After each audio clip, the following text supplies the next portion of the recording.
Hello, যারা শুনছেন কেমন আছেন বন্ধুরা? দিনা চলে আসে আমার কথার ঝুড়ি নিয়ে। আজকের কথার ঝুড়িতে যে বিষয়টি এসেছে, সমালোচনা, ক্রিটিসিজম। সমালোচনা আমরা কেউই পছন্দ করি না, কিন্তু সমালোচনা একটি ভালো জিনিস। যতক্ষণ না আপনাকে নিয়ে সমালোচনা হচ্ছে ততক্ষণ আপনি ইমপ্রুভ করছেন না, আপনি একই জায়গায় স্থির হয়ে আছেন। আলোচনা, সমালোচনা সেই বিষয় নিয়ে হয়, সেই ব্যক্তি নিয়ে হয়, যে ব্যক্তিকে নিয়ে সমালোচনা করে, আলোচনা করে যারা করছে তাদের ভিতরে ডোপামিন তৈরি হচ্ছে বা কারো না কারো কোনো উপকার হচ্ছে। এই দু কারণেই সমালোচনা করা হয়। কিন্তু সমালোচনা আমাদের ভিতরে যে কষ্ট তৈরি করে, এই কষ্টটা যেন তৈরি না হয় তার একটি পয়েন্ট অফ ভিউ আজকে আপনাদের সাথে শেয়ার করতে আসা। দেখুন, আপনাকে যখন কোনো বিষয়ে কোনো মানুষ ক্রিটিসাইজ করবে, খুব খেয়াল করে দেখবেন সেই মানুষটি সেই বিষয়ে আপনার চেয়ে দক্ষ কিনা বা অন্তত আপনার সমান কিনা। যদি সে আপনার চেয়ে দক্ষ হয় বা আপনার সমান হয়,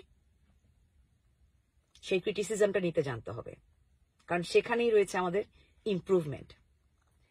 কিন্তু যদি দেখেন যে মানুষটি যে বিষয়ে সমালোচনা করছে সেই বিষয়ে তার কোনো আইডিয়া নেই বা তার কোনো ধারণাই নেই, তখন বুঝবেন সে সমালোচনাটা করছে তার নিজের ডোপামিন তৈরি করবার জন্য, তার ভালো কিছু করবার নেই।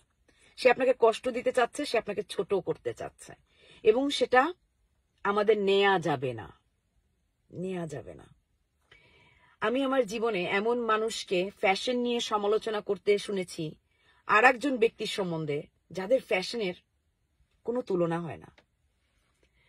আমি এমন গায়কদের আরেকটি গায়ক সম্বন্ধে সমালোচনা করতে শুনেছি যেখানে সমালোচনা যায় না। আমি হিতৈষীকে নিয়ে এমন মানুষদের সমালোচনা করতে দেখেছি যাদের কোনো শিক্ষাগত যোগ্যতা নেই, যাদের মেন্টাল হেলথ সম্বন্ধে কোনো আইডিয়া নেই, কোনো আইডিয়া নাই। তারা সমালোচনাই শুধু করছে না, সে মোটামুটি একটা ক্লাসরুম খুলে বসেছে যেখানে সে প্রফেসর। সে ফোন করে করে মানুষদের বলে ভিডিওতে কি বলা হচ্ছে। কষ্ট পেয়েছি, কিন্তু পরে চিন্তা করে দেখলাম এই সমালোচনাটা হিতৈষীর উন্নতির জন্য হচ্ছে না, তার মানে সেটা হিতৈষীর কাছে মূল্যহীন।